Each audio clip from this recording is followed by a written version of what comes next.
Happy Arvo. How are you doing? Thank you so much for joining me today on this beautiful Australia Day Eve. And Australia Day's come under some kind of fire recently.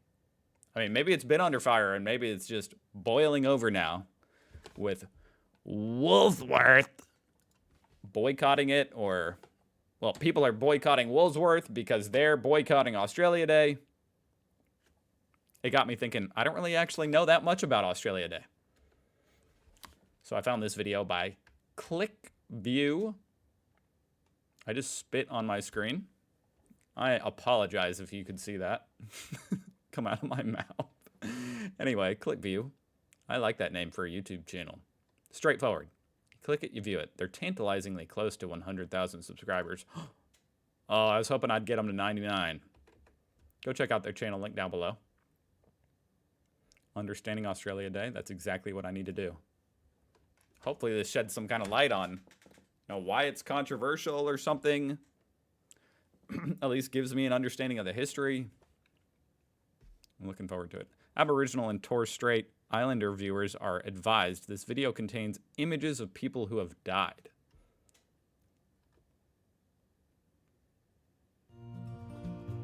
Australia Day is one of the That scared me. biggest national celebrations observed in our country. Many people celebrate the day Lamb. in different ways and for different reasons, while some don't celebrate it at all. Hold on, is this like a protest? Ooh, okay, so this is not a new controversy, I guess, if this is a protest from, this video is 3 years ago. Interesting. So why is Australia Day so significant? I like how friendly the music is, and some people don't celebrate it at all, as people are in the streets. Rated at They're not actually doing that, but it's kind of funny. all. Wow, that's a pro tip. Bring an umbrella to Australia. Look at the amount of light that thing is reflecting.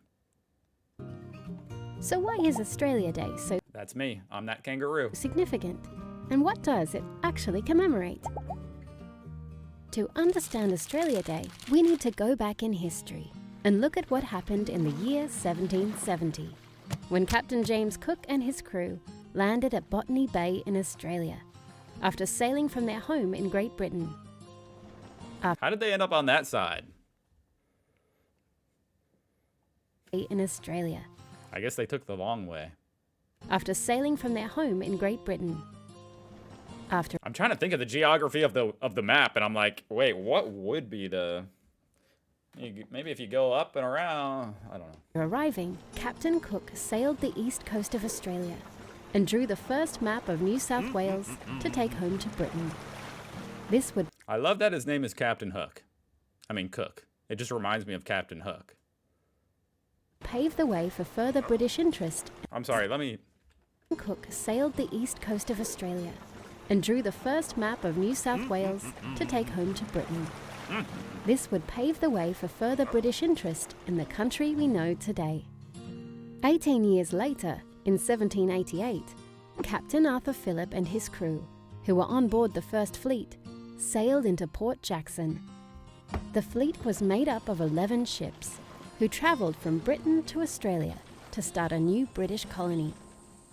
On the 26th of January, Captain Arthur Phillip raised the There it is, 26th of January, so that's the day. flag of Great Britain at Sydney Cove, marking the beginning of Australia's first British colony. I guess it's like the colonization of most countries where obviously the Aboriginals aren't, that's...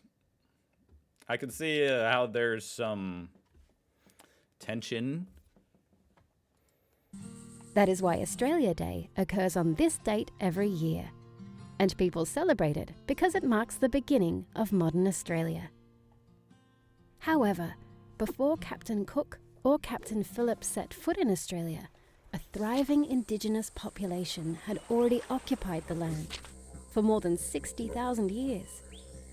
Despite That's amazing to me. How did they get there? I guess you could say that about people anywhere, but it's amazing. this, the First Fleet took possession of the land. Despite this, the First Fleet took possession of the land and declared it property of Britain. This is why many That'll do it. consider celebrating Australia Day on the 26th of January distasteful. Wow. I mean, I don't even really know. I don't know how to feel. Although that day created a new home and country for many people, Right, and it's a beautiful country. it also meant the invasion and mistreatment of Indigenous peoples. Yeah, like that day marked kind of a dark day for the Aboriginals, huh? But at the same time, I don't know. It also marked the beginning of what is now a beautiful country and like civilization of, yeah, I don't know. This is a touchy subject, huh? Already living in Australia. I mean, it's exactly like America. Obviously, we, or not me, but my ancestors, I guess, came to America, and the indigenous people, you know, got treated horribly. And they just said, "Hey, this is our land now," basically. That's pretty much how any country, I feel like, was formed. The world was a very brutal place, and especially in the past, still is. But yeah, I mean, there was a lot of war and bloodshed about conquering territory all throughout the world's human history, which makes everything a touchy subject if you go back far enough. Rather than a celebration, Australia Day is seen as a day of mourning for the loss of land, language, culture, and family that Indigenous Australians have suffered, Wow. and which is still felt today. Because of this, many people refer to this day as Invasion Day, Day of Mourning, or Survival Day. Wow. I mean, that really just paints a picture of how Aboriginals, or some Aboriginals, people view it.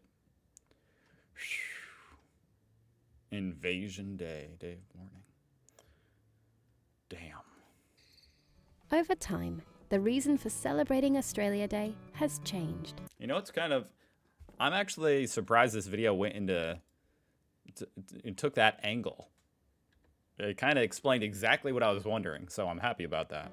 Now, Australia Day is often seen as a celebration of the many great things that make up our And that's kind of how that's a good way of phrasing it, is it feels like it's evolved into just a celebration of Australia.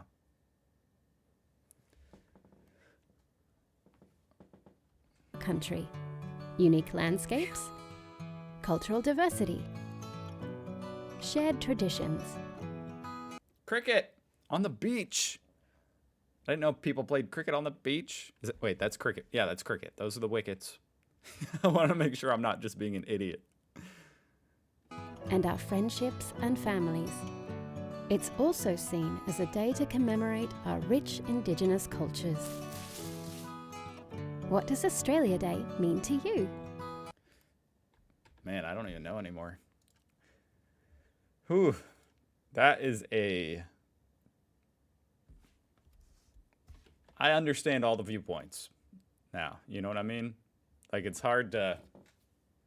I can understand how certain people would be offended by it. I also understand how some people aren't. The reason Australia Day does not have an annual day of national commemoration is because Australia gained nationhood on the 1st of January 1901, and most Aussies are too hungover from the night before to even care.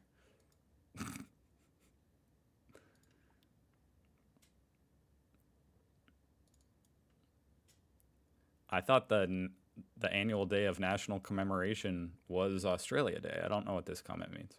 Australia is the best country. I do love Australia. I know this is not meant to be a detailed account, and it's good to see the effort put in to provide a balanced account. However, it would still be better to convey some basic facts. If we are doing European history in Australia, people could then make up their mind about whether the 26th of January is suitable to celebrate. Perhaps the most important fact is that the first fleet arrived at Botany Bay.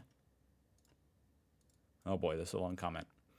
And in particular, Joseph Banks, who had a bigger role in the decision to colonize Australia. In terms of dates, the first ship, 18th January was the first ship anchoring in Botany Bay. 26th January, all the fleet ships had arrived.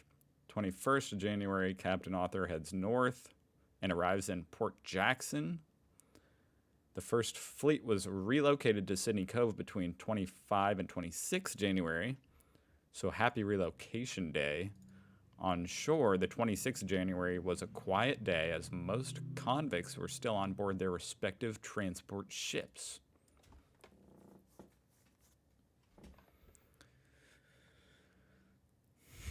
Australia has the most amazing history as far as, just the fact that Britain sent the convicts to Australia. And now what a successful country it is now today. It's just amazing. Australia Day, for me, is double pay.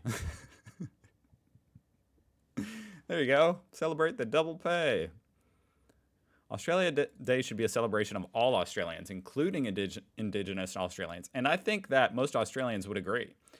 Like the Australians who celebrate Australia Day, which I think is still most Australians, from what I see, they have a lot of respect now. I'm not talking about back in the day, but now for Indigenous Aboriginal Australians. It's meant to be a day for all Australians, in theory. Migrants and refugees and people from all backgrounds. By choosing a different date, it would be possible to create a day that is inclusive. I mean, hey, that's up to you Australian people. You know what I mean? Maybe choosing a different day is a fine idea. What day would you choose? What day would be the most type of respectful day to choose? Because there's got to be an Australia Day.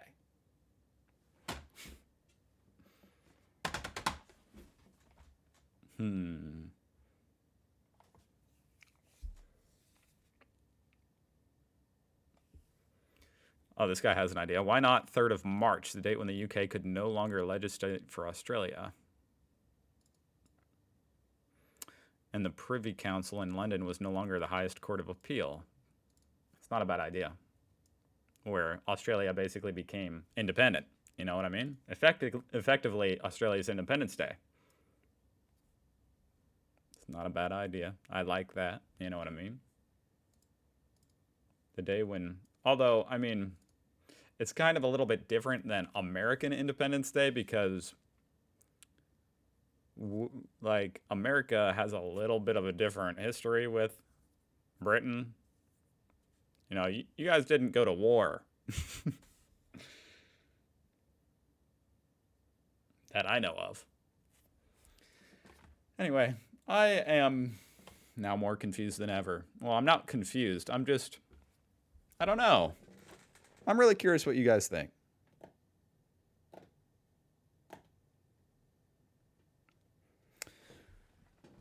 I mean, I love Australia. I love Australian people. I love all the Aboriginal people. It's an awesome culture, awesome history. How do you make a day that just encompasses that and pick a day? I don't know. What do you guys think? I'm not even Australian. Why am I stressing over it? Hopefully I didn't offend anybody in this video. It's a touchy subject, so I'm sorry if I said anything stupid.